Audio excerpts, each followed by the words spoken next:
시간 여행은 영화에서만 가능할까요? 우리가 비행기를 탈 때마다 미래로 간다고 하면 어떨까요? 시간대가 바뀌는 걸 말하는 게 아니에요. 그리고 긴 여행 동안 우리 두뇌에게 시간은 느려집니다. 이 부분을 설명할 시간이 충분할지 모르겠지만 노력해 보겠습니다. 비행기를 타고 시간 여행을 가기 전에 여기 한 가지 놀라운 사실이 있습니다. 우리 모두는 현재가 아니라 과거에 살고 있습니다. 두뇌가 작용하는 방식 때문이죠. 뇌는 눈, 귀, 그리고 신체의 다른 부분을 통해 정보를 받고 분석합니다. 그러면 우리는 주변에서 무슨 일이 일어나고 있는지 깨닫게 되죠. 이 전체 과정의 속도는 약 80m초, 즉 800분의 1초입니다. 그래서 인간의 뇌는 이 짧은 시간이 지난 후에야 현재를 인식하게 됩니다. 그래서 아주 약간이지만 우리가 과거에 살고 있다는 의미죠. 자, 이제 미래로 출발할 시간입니다. 편히 앉아서 안전벨트를 매세요.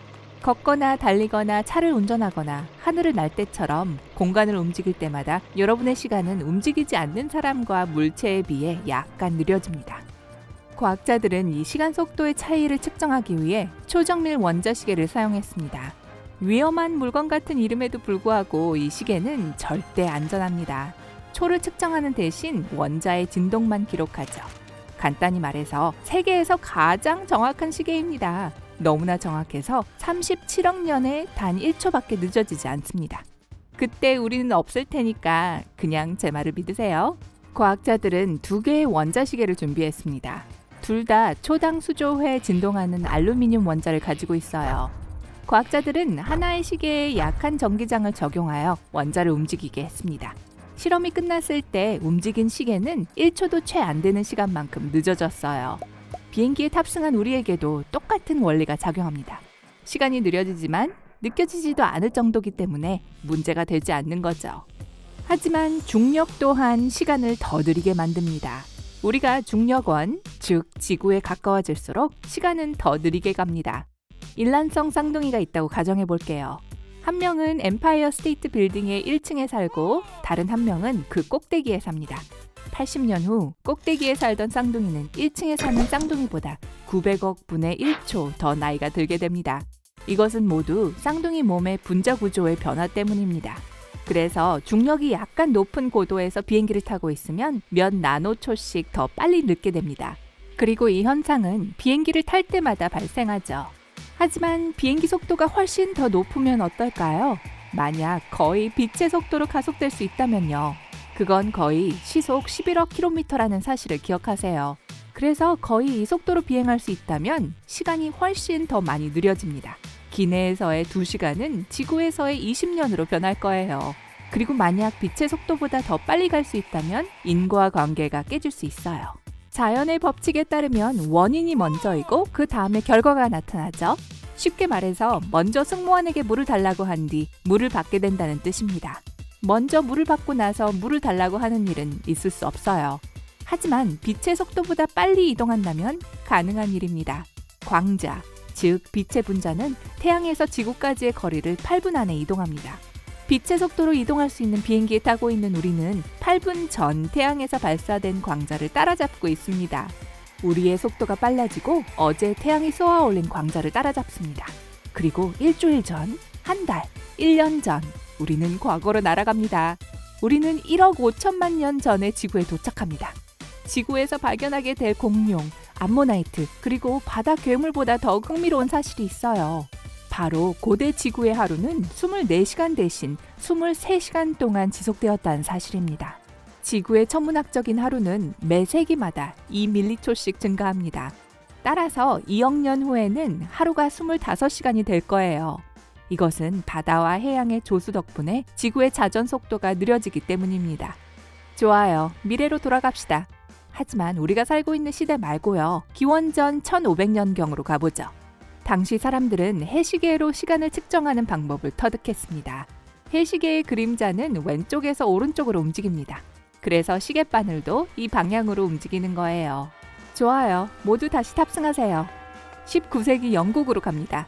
존 헨리 벨빌은 시간의 도움으로 돈을 버는 법을 배웠습니다.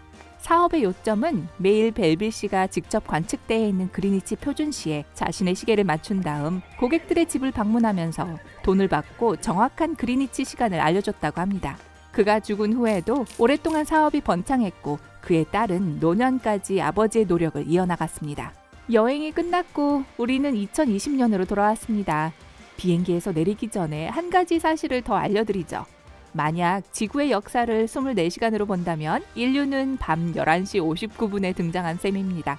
하루가 끝나가는 마지막 순간에요. 이렇게 다사다난한 시간 여행을 마친 후 비행기에서뿐만 아니라 우리의 뇌 안에서도 시간이 느려졌다는 사실에 주목해야 합니다. 인지된 시간은 우리가 움직일 때 더 느려집니다. 이건 감정과 관련이 있어요. 매일 새로운 경험으로 가득 차 있을 때 시간은 더 길고 느려지고 어쩔 때는 멈춘 것처럼 보입니다. 하지만 시간은 똑같은 속도로 흐릅니다. 우리의 뇌가 사건이 많은 과거를 매우 다른 방식으로 인식하는 것이죠. 실제적이고 객관적인 시간 외에도 개인마다 자신만의 주관적인 시간 감각을 가지고 있습니다. 한마디로 머릿속에는 내부 타이머가 있는 거죠. 이것은 오드볼 패러다임이라고 불리는 간단한 실험에 의해 증명된 바 있습니다. 여러분은 컴퓨터 앞에 앉아 신발 그림이 빠르게 연속적으로 바뀌는 화면을 보고 있습니다. 갑자기 꽃 그림이 나타나지만 단 한 번뿐이죠. 그리고 화면에 머무른 시간은 다른 모든 것과 동일하지만 여러분에게 그 꽃은 신발보다 화면에 훨씬 더 오래 머물렀던 것처럼 보일 겁니다. 이 현상은 단조로움이 시간의 속도를 높이기 때문에 발생합니다. 많은 신발 그림은 단조로워지는 반면 꽃 그림은 이 지루함을 깨트려서 더 길게 보입니다. 차분하고 반복적인 생활 방식에도 같은 원리가 적용됩니다. 만약 여러분이 매일 똑같은 일만 반복한다면 아무리 오래 살아도 인생이 짧다고 인식하게 됩니다. 여기 또 다른 예가 있습니다. 외국 어딘가에서 높은 산을 오를 때 여러분에게 시간은 길게 느껴집니다. 사무실에서 보고서를 작성할 때는 눈 깜짝할 사이에 일주일이 지나갑니다. 어렸을 때 시간이 느리게 가는 것처럼 느껴졌던 거 기억하세요? 크리스마스가 오기 일주일 전은 영원처럼 느껴졌지요. 하지만 어른이 되면 지난 1년이 어떻게 그렇게 빨리 지나버렸는지 의문입니다.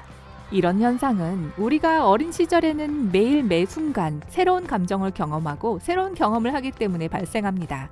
하지만 어른이 되면 삶은 일정한 순서를 따르고 새로운 것을 할 시간이 없죠. 어제와 오늘이 별로 다른 것이 없기 때문에 시간은 빨리 지나가고 우리는 많은 것을 기억하지 못합니다.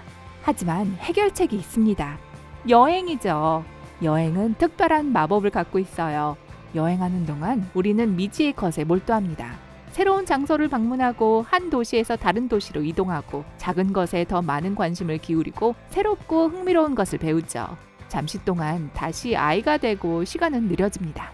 뇌는 우리 주변에서 일어나고 있는 일을 이해하고 배우는 데 도움이 되도록 시간에 대한 인식을 늦추기 시작합니다.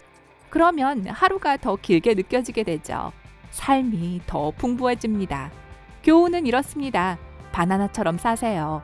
네, 젊고 푸릇푸릇한 시절에 많이 배우세요.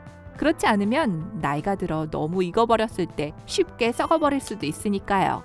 삶의 지혜를 배우세요. 오늘 새로운 것을 배웠다면 이 영상에 좋아요를 주고 친구와 공유하세요. 그리고 여기 여러분이 좋아할 만한 멋진 영상들이 있습니다. 왼쪽이나 오른쪽을 클릭하고 삶의 밝은 면에 머무르세요.